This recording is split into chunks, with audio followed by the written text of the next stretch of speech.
जय श्री कृष्णा, जय श्री राधे।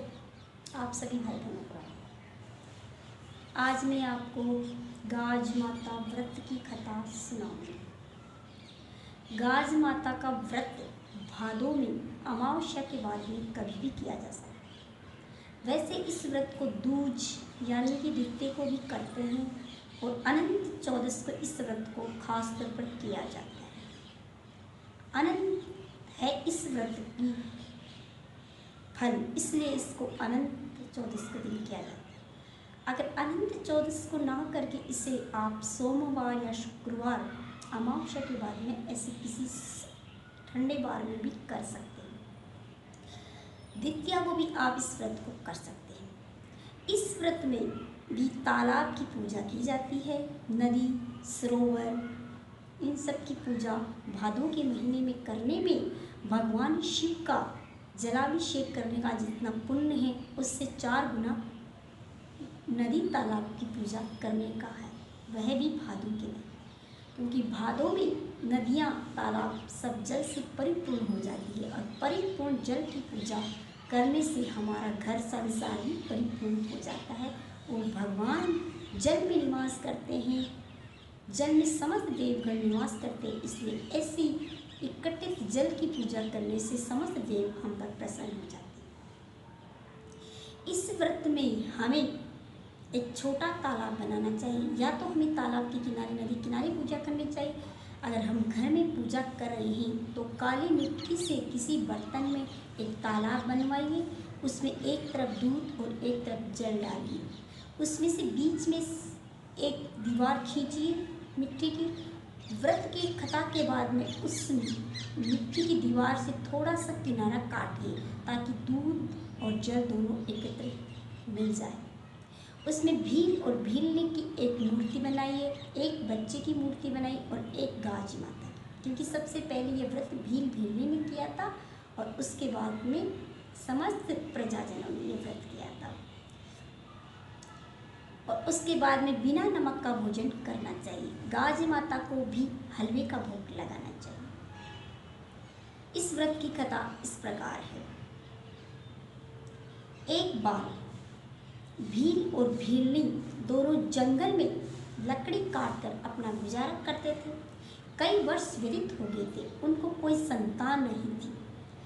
भादों के महीने में जब तालाब पानी से भर गया तब इंद्रदेव ने अपनी समस्त अप्सराओं को धरती पर भेजा रमण करने के लिए। अप्सराएं धरती पर आकर बहुत प्रसन्न चित्त हो गई और धरती पर जो हरियाली देखकर वह इतनी प्रसन्न हो गई कि उन्हें तालाब में स्नान करने की इच्छा हुई। उन्होंने सरोवर तालाब में समस्त अप्सराओं ने स्नान किया और स्नान के बाद में उन्होंने तालाब की पूजा की। पूजा के बाद में उन्होंने वह प्रसाद भील भीलनी को देखा, उन्हें दे दिया। तब भील भीलनी ने कहा कि हे देवियों, आप इस तालाब के किनारे किस देवता की पूजा कर रही है? तब अप्सराओं ने कहा कि हम देव कन्याएं हैं, हम अप्सराएं हैं, हमें किसी चीज़ की कोई कामना नहीं, परंतु आज हमने तालाब में स्नान करके गाज माता की पूजा की है, क्योंकि गाज माता संतान देने वाली है और संतान को स्वच्छ और दीर्घ आयु प्रदान करने वाली है। हमने उसकी पूजा की। हम इस धरती पर आए हैं ताकि ये व्रत हमें देखकर धरती के लोग करें और उन्हें संतान की कमी हो तो वह पूरी हो जाए। तब भील भीलने ने कहा कि हमें भी कोई संतान नहीं है, हमें भी संतान चाहिए, हम भी इस तालाब में भी गाज माता की पूजा करें। तब देवराज की अप्सराओं ने ये सब विधि विधान बचा के वह तो देवलोक चली गई और भील भीलनी ने उसी तालाब में स्नान किया और गाज माता की विधि विधान से पूजा की।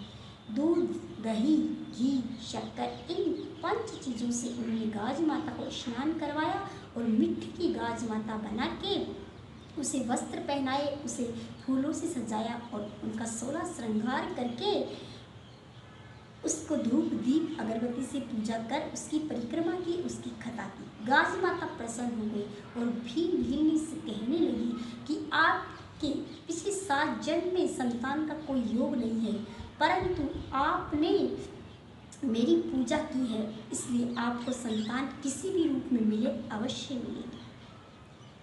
गाज माता की ये बात सुनकर भील भीलनी प्रसन्न हो गए और अपने घर आ गए। उसी दिन रात के समय में गाज माता गाजती घोरती, जैसे आंधी और तूफान आते हैं तब गरजते हैं बादल, तो वह गाज माता का स्वरूप ही होता है। जैसे बादल गरजे, उसमें से गाज माता गरजती घोषती भील भीलनी के घर से निकलती हुई राजा के महल में चली गई। तब रानी ने सोचा कि ये तो गाज माता है। मैंने लोगों से सुना है कि जब गाज माता किसी के घर में प्रवेश करती है तो वह संतान लेके जाती है। मुझे भी संतान नहीं है, इसलिए मैं भी गाज माता से मांग लूँ। रानी ने कहा, हे गाज माता, अगर मैं गर्भवती हो जाऊँ तो आपको 1.25 किलो की कढ़ाई चढ़ाऊँगी। गाज माता प्रसन्न हो गई और रानी गर्भवती हो गई। कुछ दिनों के बाद में गाज माता ने फिर अपनी गर्जना की और वह घूमती फिरती राजा के महल में प्रवेश कर गई। रानी ने जब गाज माता की आवाज़ सुनी तो गाज माता से प्रार्थना करने लगी, हे गाज माता, मुझे पुत्र हो जाए तो मैं आपको 2.5 सेर की कढ़ाई सीरा पूरी की करके भोग लगाऊंगी। गाज माता अति प्रसन्न हो गई और 9वें महीने उसके गर्भ से एक सुंदर पुत्र पैदा हो गया। गाज माता ने पुत्र दे दिया और रानी गाज माता की कढ़ाई चढ़ाना भूल गई। उसने सोचा, गाज माता की कढ़ाई अभी मैं कैसे करूं? मेरे बच्चा छोटा है, मैं बिना नमक की रोट कैसे खाऊं? मैं तो हलवा सौंठ के लड्डू खाने वाली हूँ। वो अपनी सखियों से पूछी तो सखियों ने कहा, कुछ नहीं है, गाज माता का व्रत तुम ना करो तो कोई दिक्कत नहीं है, अपने पुत्र का ख्याल रखो। वह अपने पुत्र के ख्याल में हलवा पूरी और सौंठ के लड्डू खा लिए। गाज माता की रोट भी नहीं बनाई, गाज माता की पूजा भी नहीं की और गाज माता की अनूनी रोटी भी नहीं खाई। ये देखकर गाज माता नाराज हो गई और गाजती घोरती आई और राजा के महल में आई और पलने समेत लल्ले को ले गई।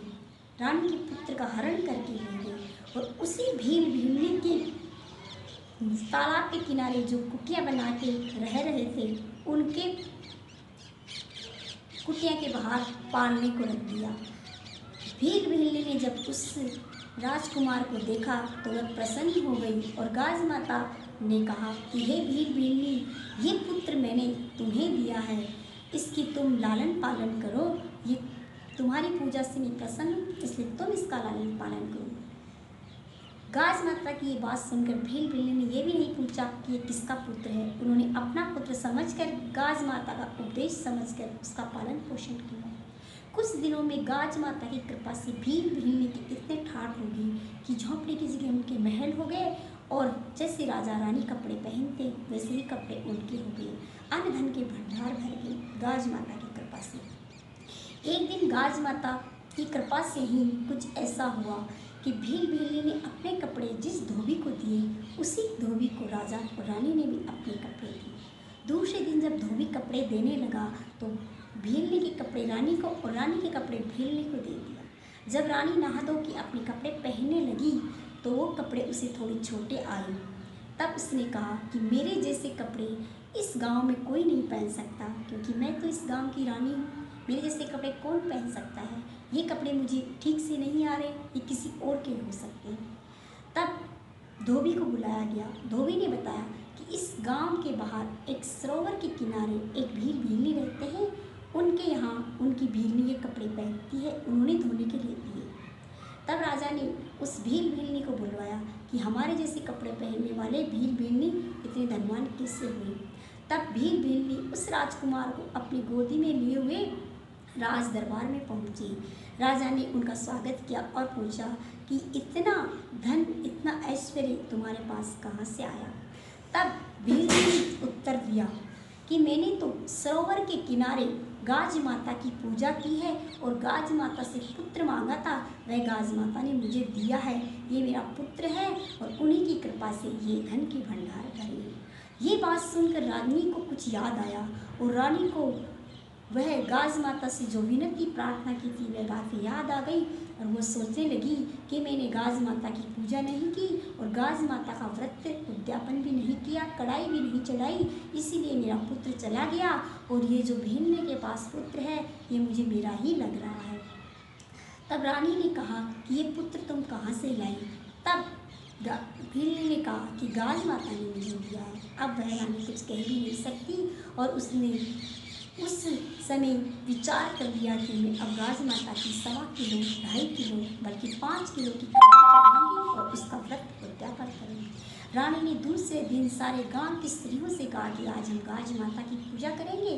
ठाट बाट से सरोवर के किनारे गाज माता की पूजा की गई, मिट्टी की गाज माता बनाई गई, भील भीलनी बनाए गए, बच्चे बनाए गए और धूमधाम से गाज माता की पूजा की। 16 श्रृंगार किए गए गाज माता के और उत्सव समेत गाज माता की पूजा की। सबने एक एक बिना नमक की रोटी बनाई, वही खाई और गाज माता से प्रार्थना की कि रानी जी का पुत्र जहाँ भी हो वह ठीक हो और लौट के आ जाए। गाज माता प्रसन्न हो गई ये विनती सुन के। प्रजाजनों की विनती से तो सभी प्रसन्न हो जाते हैं देवता। रानी ने भी प्रार्थना की, हे गाज माता, मेरा पुत्र वापस लौट के आ जाएगा तो मैं यही व्रत दूसरी साल में धूमधाम से करूँगी, जितना आज किया उससे 4 गुना करूँगी। ये सुनकर गाज माता तुरंत प्रसन्न हो गई। गाज माता ऐसी है, वह इतनी भोगी है कि थोड़ी सी उसकी पूजा से वह इतनी प्रसन्न हो जाती है कि घर में पूरे भंडार भर देती है और थोड़ी सी त्रुटि से भी वह नाराज हो जाती है ताकि वह सब कुछ हरण कर ले जाती है। इसलिए इन देवियों की पूजा विधि विधान से ना सही, सच्चे मन से आप अवश्य करें। रानी की पूजा करते तुरंत गाज माता गाजती घोरती आई और गाज माता भीलने के महल में गई और रानी के पुत्र को लेने लगी।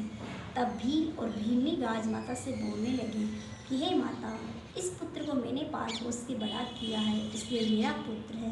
तब गाज माता बोली कि हे भीलनी, मैं तुम्हारी भक्ति से, तुम्हारी पूजा से बहुत प्रसन्न हूँ, इसलिए 9वें महीने तुम्हें पुत्र प्राप्ति होगी। ये पुत्र रानी का है, इसलिए मैं रानी को वापस लौटाना चाहती हूँ, क्योंकि उसने मेरी पूजा की है, अपना वचन निभाया है, इसलिए मुझे अपना वचन निभाना है। तब भीलनी राजी हो गई और पुत्र को दे दिया।